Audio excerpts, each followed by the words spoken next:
And David, welcome, and thank you very much for joining us. And I'm going to turn the microphones over to you. Sure. Thank you.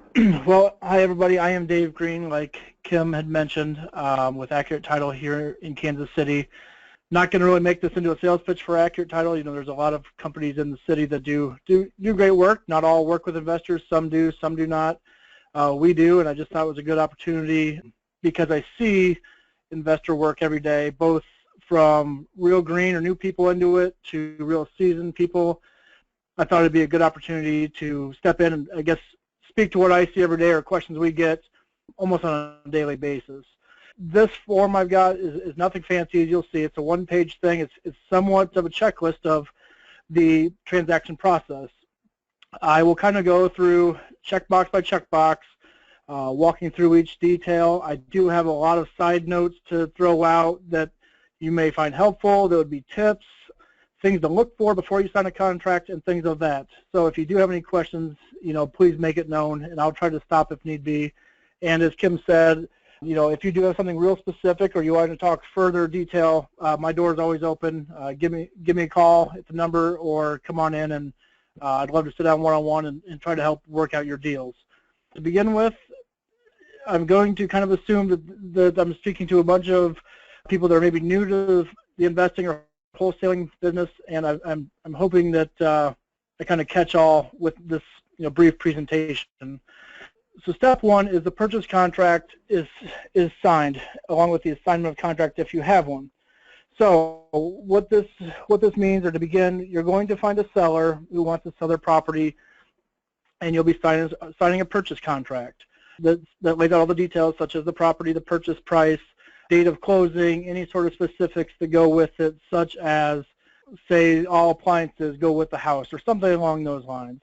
For you wholesalers, you at this point in the process, which is very early, you may or may not have an end buyer, which is where the assignment of contract comes in. If you do, we need to have that filled out, and we want that turned in with the contract or shortly thereafter, along with the earnest money. So you'll get the signed purchase contract by both parties, the seller and yourself. If you're assigning it, we need a signed assignment of contract from yourself to the end buyer. In our office, we refer to it as A, B, and C parties, A being the seller, B being the wholesaler or flipper, and C being the end buyer, the person that's actually going to purchase the house, live in it, maybe they fix it up and sell it 6 months or a year from now, something like that. So if you hear me refer to A, B, and C today, that's what I mean. A being the seller, B being the wholesaler, C being the end buyer. So once we get a copy of your purchase contract along with the assignment, again, they don't have to be in the same day, but as soon as you have that assignment, we do ask for it. But as soon as we get that purchase contract in, we start with the title search, where we are searching all the records to show who owns the property, what liens and judgments are out there, taxes, maybe child support, anything that relates to the owner of the property or the property itself, things that we would have to get paid off at closing, maybe there's back taxes owed, maybe there's a sidewalk assessment due, things like that. So we're searching all the county records and we're using those to form what's called a title commitment right here, step 3. So when we get all the search results back from our searcher, we issue what's called a title commitment, which again shows ownership, any sort of liens, encumbrances, judgments, taxes, requirements that have to be met in order to close and insure. It also shows exceptions that are not covered. Generally speaking, those are things like easements or things like that. It is kind of overwhelming when you first get one, but our Accuract Title, along with I'm sure any other title company, would be glad to sit down with you, kind of walk you through how to read one, what this might mean, what you need to do in order to get clear title, things such as that. I can tell you our most common problems are, there's a mortgage out there that we need to get paid off, taxes, things like that, but those are all noted and shown in the title commitment that, again, myself or our company or any other title company would be happy to help show you. Some tips at this point. This kind of goes back to when you get the contract until this point of where we get the commitment out. If you're dealing with a seller who may say, my husband and I own this property, he died, find out as much information as you can find out about that deceased party. You know, when did they die? If they have a copy of the death certificate, things such as that, because it does matter when we go to issue the commitment, because there's something called tenancy, which matters. It basically means how title is held, who gets the property after one of the two parties deceased, or additional parties. So it does matter. So if you're in negotiations to sign a contract and you know that husband and wife owned it and husband maybe died 2 or 3 years ago, find out more information on that. Try to get approximate date of death. Do they have a death certificate? Things such as that. If you're buying from an entity, say you're buying from an LLC or a corporation, ask for those corporate docs ahead of time, because that's only going to speed up things in order to get to the closing table. If they're an LLC, do they have a copy that are in good standing? Any sort of corporation docs that basically shows who can sign on behalf of that entity who's selling the property. A lot of times we see, and this is certainly not every time, but a lot of times we see it's an LLC selling it and there's only one person in the LLC. That's fine, but we still need information, and we can go back and try to get that from them, but if we have it up front, it just helps streamline things. Another suggestion I have is when you get something under contract that's going to help everyone is to get a contact information sheet. You know, the name, the phone number, email address of your seller, along with yourself. And if you are signing the contract, the same information from the end buyer, the C party. Why I ask for that is because if we need to get something from a seller or a buyer and we can't reach you and we don't have the contact information, everything sits idle, and it just takes that much longer to get it to closing. If you can get us the contact information up front, you know, the name, the phone number, the email, then we can call them. We can say, hey seller, we see you have a mortgage to Wells Fargo, we need to get a payoff, or hey buyer, C party, how are you buying this? Are you buying this under your name and a spouse name, entity name, what? That basically helps us get a hold of each party as needed, so we're not having to go through you on everything. If we only have your information, obviously you're going to field all the phone calls and emails, and then the transaction only moves as fast as you move. And in my experience, it helps streamline and keeps everyone happy and smooth if we have contact information for everybody. It does not have to be anything fancy.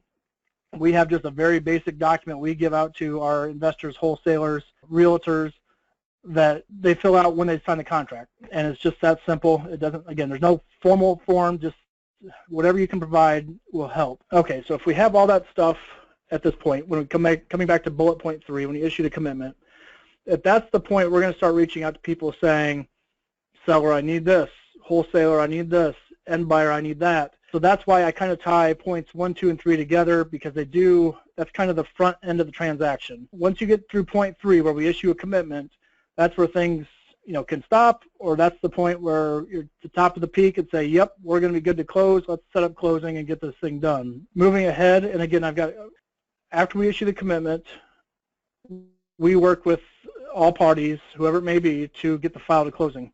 Again, that might be reaching out to get entity docs, or to get payoff information, to help get information to get a payoff from maybe a mortgage holder, or things like that. You know, it doesn't matter which entity. If there's a real estate agent involved, maybe we have to get a commission statement from them, something along those lines. We try to coordinate as much as we can for you. I don't want to say we always get everything for you, because there are inevitably sometimes we can't get a hold of someone, or maybe we don't have their information if we don't get a contact sheet, but we do work to try to take as much on as we can, but there are times we do ask for help. You know, if you're a wholesaler or a B party, we might say, hey, we can't get a hold of your seller, can you please try to help us reach them to find out when they can come in and close? You know, we've tried this email address you gave us and this phone number, it's just we're not getting callbacks or no replies to the email. Can you make sure this email address is valid? So we're kind of putting a little bit back on the wholesalers, you know, earn your keep too a little bit, and help if we can't get responses or communication to come back and forth. Next would come the closing date.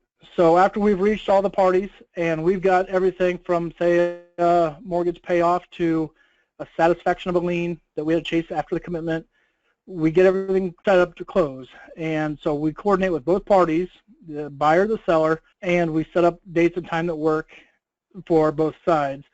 Typically the wholesalers do not come in on the closings where they're just wholesaling because they don't ever come into title, so they really don't have a need to. But we do have some that work closely with their clients and they want to be there. That kind of comes down to you as a wholesaler and your parties.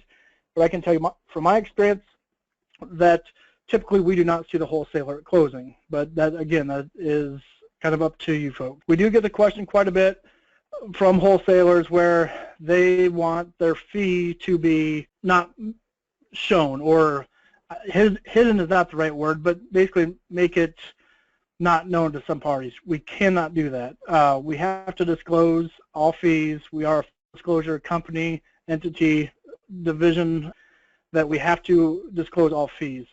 It will be on the HUD if it's a cash buyer or a cash transaction. There is not a way for us to not disclose your assignment fee. Truth be told, if someone was savvy enough, they could probably find out anyway. But again, we're not in the business of hiding or anything like that. So there is not a way to hide your fee. Some people will ask about, I get a lot of questions, do you do simultaneous closings?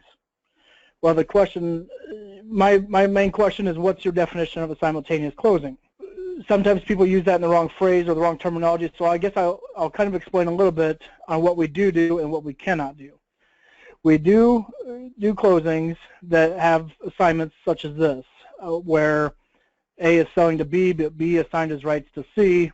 That's one closing. What we do not do is if there's a contract to A to B that's supposed to close, and then the B party turns around and sells it to C under a separate contract, that B to C contract cannot close before A to B. Essentially, B to C transaction cannot fund A to B. Our underwriters no longer support that or will ensure that.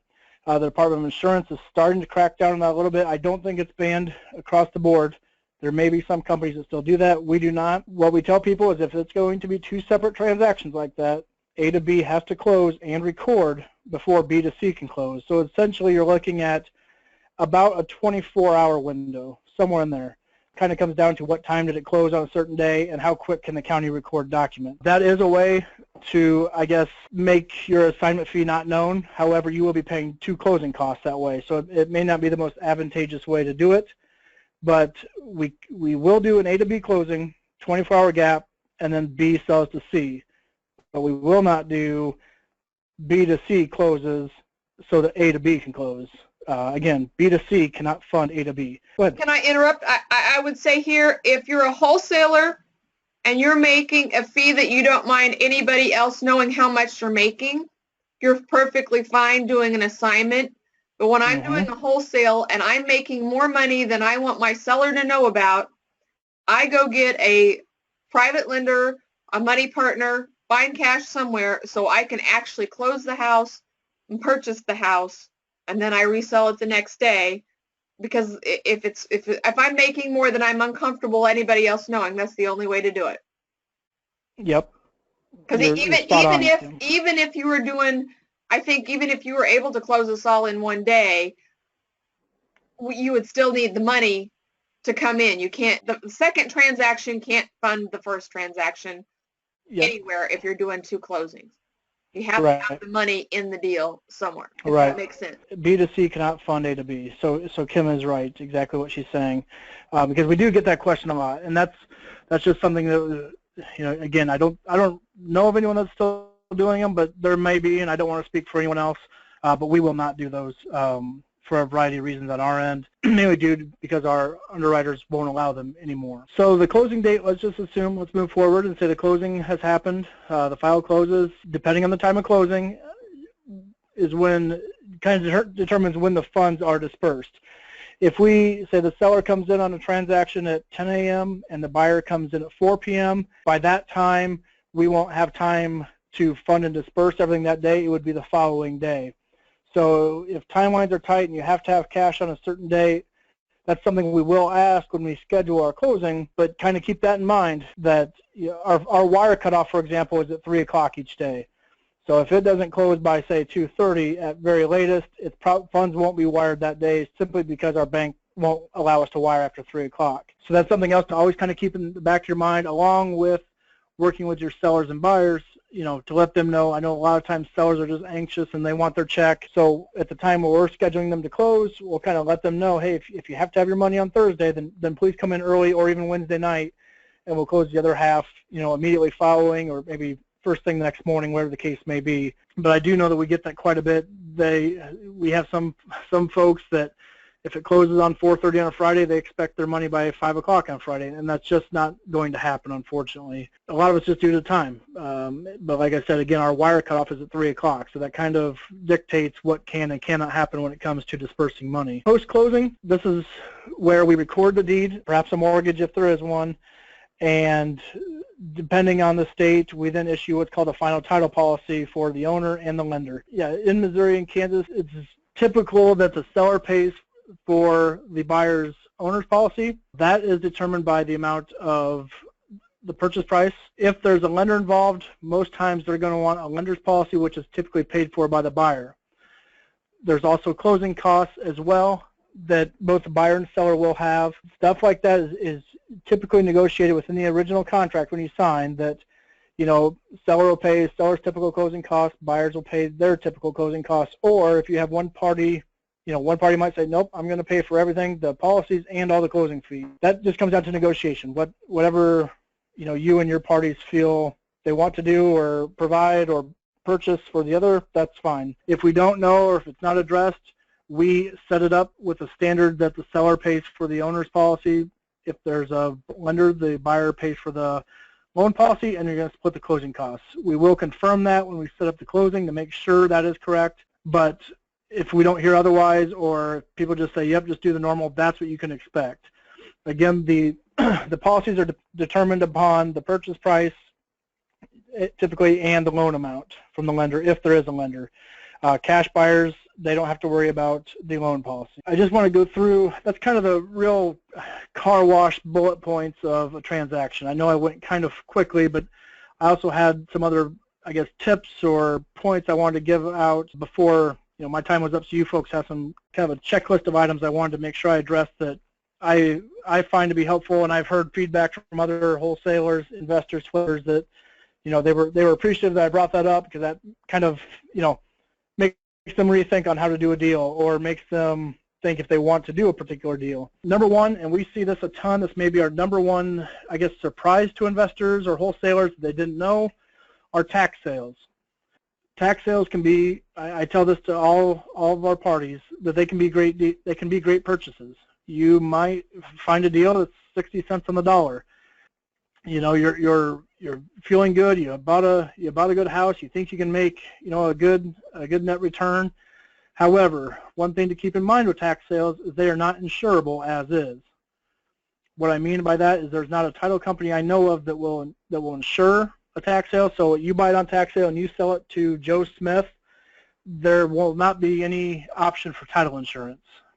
I don't want to scare anyone, you can get it. However, what's required to get title insurance off of a tax sale purchase is what's called quiet title. It's a legal proceeding. You'll have to get an attorney involved with. My experience, you're looking at an expense of anywhere from, say, $1,000 to $3,000, $3,500. It's going to take you probably 3, 4, maybe even 7 or 8 weeks. So, 1 to 2 months, maybe put it simply. So kind of keep that in mind. So you buy a tax sale, you feel like you're going to get a great return when you sell it. Keep in mind that you're going to need quiet title somewhere. You can still sell it by quitclaim deed or whatever you want to do, but that buyer will not be able to get title insurance either until it goes through quiet title. I bring this up because, again, this is probably the biggest surprise that some of our investors, especially the new people, into the arena have. They said, well, I didn't know anything about this. I wouldn't have bought it because I don't want to pay the attorney fees. That's fine. You could still negotiate a contract with the buyer and make them pay the quiet title fees. However, it's still not going to be able to close until the quiet title is done, which, again, you're looking at 1, maybe 2 months. Don't let that scare you, because, again, tax sales can be great buys, especially if you have a buyer and you found a house that's going to fit their niche. If you can afford to kind of front that money initially and wait that 1 or 2 months, again, they can be great deals, but just keep that in mind. Something it kind of ties to that, before you get into a contract as a buyer and say your seller, you aren't sure how your seller took title, or maybe you just don't have a good feeling about it. maybe you don't think they're maybe the most trustworthy for whatever reason, I always suggest to people to get or order from a title company an O&E report, which stands for Ownership and Encumbrance. What that is, it's a watered down version of the commitment, which we went over earlier. It's going to show you the current owner of the property, how they took title, any sort of liens, judgments, mortgages, taxes, things like that. It's giving you all the information of the commitment, but it doesn't go as far back in searching. But it's going to give you a good snapshot of, well, how did this guy come into title? Did he buy it through a tax sale that I don't want to get wrapped up in? That's something that the O&E or the Ownership and Encumbrance report will tell you. Those take about 2 to 3 days, I'd say, on the average market, whether it be through us or anyone else. Typically about 2 days, 3 days. But again, you'll see that up front. So, I always suggest that if you don't feel good or you just have questions and you aren't sure if it's a great deal, order one and find out. I can tell you from our company standpoint, if you order an O&E and you purchase the property within 90 days, or if it needs quiet title and it gets stretched out to 6 months, we just, and you've already paid for the O&E, we basically give you a credit back on the purchase. I don't know every title company. I can't speak for what they do or don't do. That's just a practice that we have, so you're not double paying. But an Ownership and Encumbrance report will give you a good heads up, and whether you're worried about quiet title or tax sale, or you just don't know if it's the right property for you, order one, see what happens. And the worst, you're out anywhere from $100 to $150, and you've maybe saved yourself a big headache. We do get quite a few of those requests from different investors and wholesalers that, they kind of rely on them before they go to an online auction or a tax sale. They want to know what's out there. I feel like they can be your best friend in a time of need. Another thing that kind of ties back to when you first meet with your seller, if a spouse is dead, say husband and wife own the property, tenancy can be everything. If it's held as joint tenants, the property goes automatically over to the spouse, assuming there's no sort of court action, abolishing that. In Kansas, you'll file a death certificate. So if you find out someone is dead that's a seller, we need their death information as soon as we can get it. Because what happens is if there's no tenancy listed on a deed, where it says joint tenants or whatever the case may be, if there's no tenancy, then you're looking at what's called probate, which is another court process you'll have to contact an attorney for. That's, you're going to be paying legal fees, and it's going to be court time. Again, not necessarily a big thing, but essentially it's bringing it in front of a court, and the court determines who basically takes over the ownership of the property after that deceased title holder. That's getting into a little more legal issue, but I'd be glad to talk to you more about that. Off the side of me being a title company, I can't render any sort of legal opinions or things like that, but I can at least present to you, exactly how probate works, or walk you through what to expect. But that does happen from time to time, where one person's dead, and say the son just thinks he gets the property because his mom owned it and she died, now it's his. That's not the case, not necessarily. That's something that we would have to check into kind of on a case-by-case basis, but that's something to keep in mind. If you're dealing with deceased people, we want to know as soon as possible in case probate has to be opened, because, again, that is a legal proceeding and can take several weeks to resolve. As far as funds or money that we will take, I can't speak for every title company, but we take only certified funds, so wires, cashier's check, money orders, I guess direct deposit, although we don't really see that. We will not take cash. Our limit of cash is $500. We do try to avoid cash for a variety of reasons, and I suggest that you, as a wholesaler or investor, try to avoid cash too, because of a variety of things. I do know that we get calls every once in a while from, I guess, higher authorities such as FBI or things like that. They may be tracking cash or tracking someone's bank statements, to where we may have to subpoena that. Any cash we do take, we make photocopies of, so it has the serial number. I think, in my opinion, better off just doing no cash, taking only certified funds, whether it be for, the purchase price or things like that. Another tip, I guess, on things to look out for, and I feel that you should avoid, but it's certainly up to you, are quitclaim deeds, where a seller wants to sell you a property by quitclaim deed. Let's cut out the title company and that expense, and here, I'll just sell you this house by quitclaim deed. Seems easy. It seems like a cost savings. It can be your worst nightmare. Reason being If they have liens and judgments against them being the seller, and you take a property by quitclaim deed, those very well may become your problem. If there's a large judgment out there for $10,000 or a lien against that property, that may now be your headache to deal with. It doesn't matter if you knew or not, you took it, and now you're on the hook. It does seem criminal because it is criminal, but that's why you have title companies. I do know of some people that have told me horror stories about them. We do see them. People come in and say, I took this from Joe Smith on a quitclaim deed. We saved our closing costs, but now I've got all this stuff to worry about, and they're correct. It becomes a nightmare. My suggestion, and it's only that as a suggestion, is to avoid quitclaim deeds if you can. A title company will always give you a warranty deed and a title policy that protects you as a buyer or the lender if they're involved. If you aren't sure on how to read a HUD, if you're buying a property for yourself to fix up and flip, I suggest you come in. I'd be glad to sit down with you or any of my staff to sit down to know how to read a HUD. What is the seller paying, or how much am I getting if I'm a seller, or how much money do I have to bring in? They can be a little overwhelming at first. It looks like kind of a big spreadsheet, for lack of a better term, that they can be a little bit confusing too. So if you aren't sure how to read them, by all means, go into your title company of your choice, whether it be us or whoever's handling your file, and ask to go through it. That is part of the title company's job, is to make sure you understand. And it's something I encourage, because we do get a fair amount of folks that come in that, I don't know what this means. What is this fee, or what does this mean, or I thought I was getting more back than this, or can you show me this, or things like that. So I do encourage you to at least call, if not come in when you have a file, and have your title company personnel, probably your escrow closer, go through it with you to explain what the different fees are. Again, I think maybe the biggest thing to help a transaction run smoothly is getting the contact information up front, being available, having your parties available. Just warn them up front that, hey, the title company may or may not be calling or emailing you. Please get back to them. The sooner you get back to them, the sooner we're getting this to close.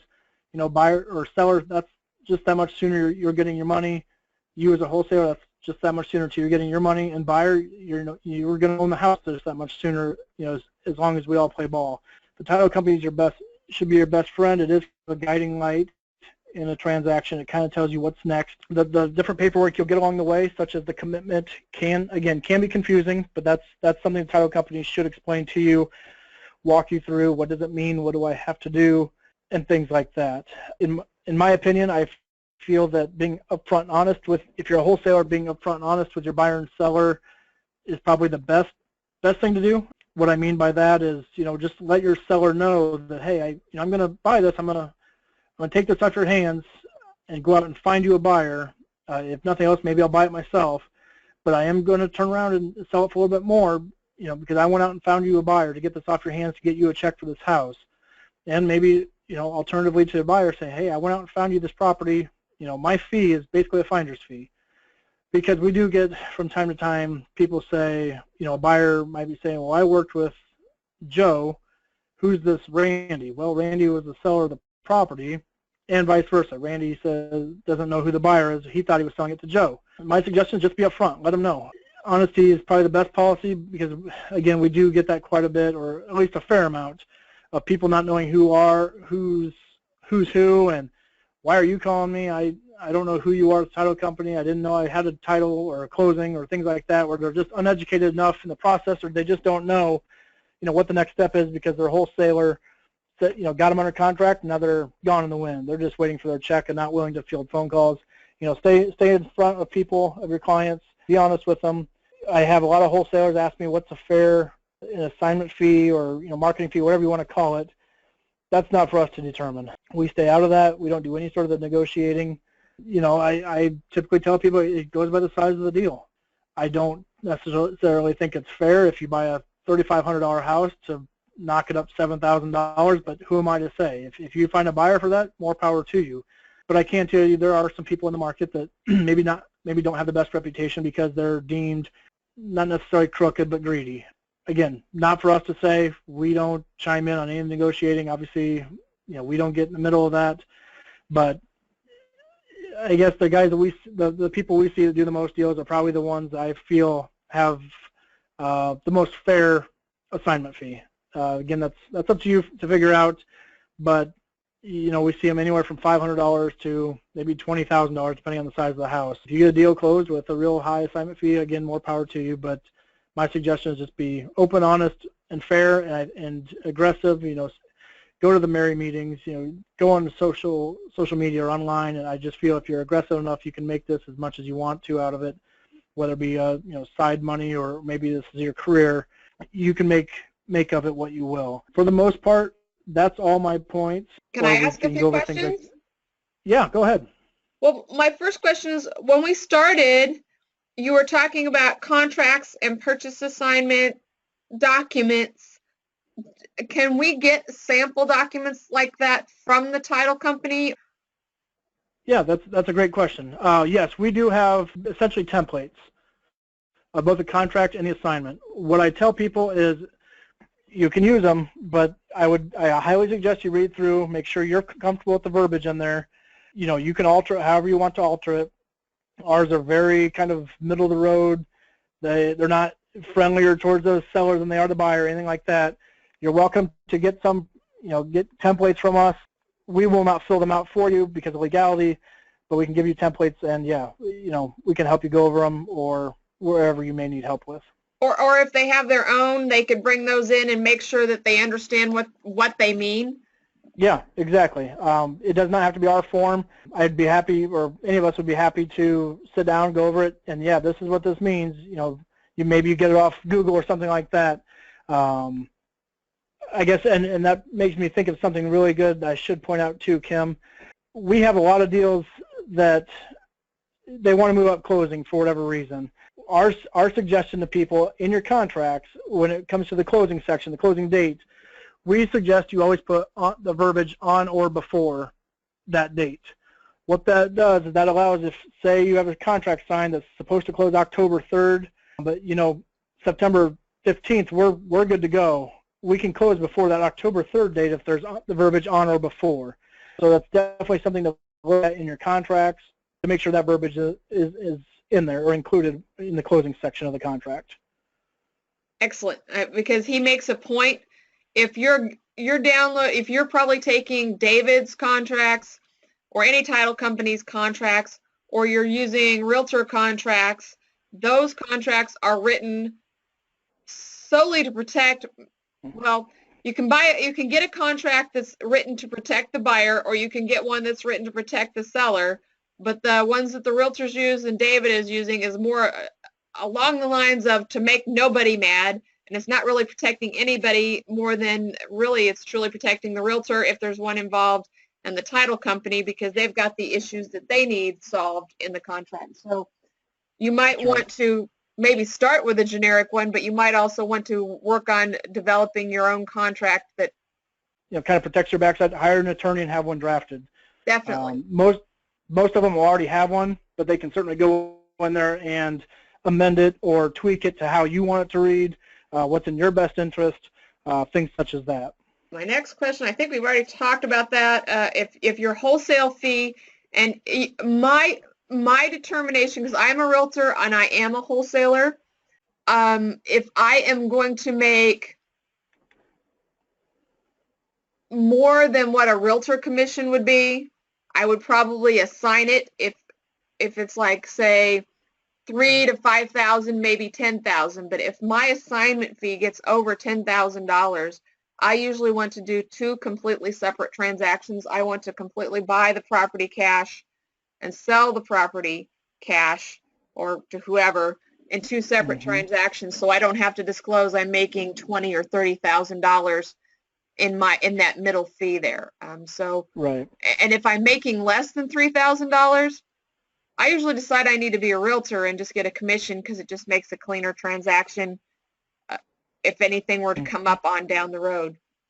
Something else to kind of keep in mind, if you're buying a property to say you're going to fix it up and sell it, you're visioning 3 months out, you cannot get under a contract for something that you don't own already. So if you sign a contract today that is supposed to close November 1st, don't go out and market that like you're selling that house on December 1st or maybe next February, because you don't own it yet. You're not legally entitled to sell that property until yours closes and you are the actual title owner. And if you are doing an assignment, you're not actually selling a house, you are selling a contract. We have a question here. Since we're on the assignment fee, why would we need to disclose the assignment fee? Because it's a fee that someone is paying. That's what you have a HUD for. Who's receiving what? Who's paying what? If I do an assignment that I pay the fee directly to the wholesaler, so I'm the end buyer and I'm buying the contract and I pay him the assignment fee up front, it's not going through the title company, then does it need to be disclosed? If it's paid outside closing, that's totally separate. Okay. If it's not something that we have or we are aware of, then we won't have that on the HUD. Because I know some assignment contracts say you can, here my assignment fee is $5,000. I'm going to pay it to the title. It's going to be paid at closing, or I'm paying it up front directly to the middle person right now.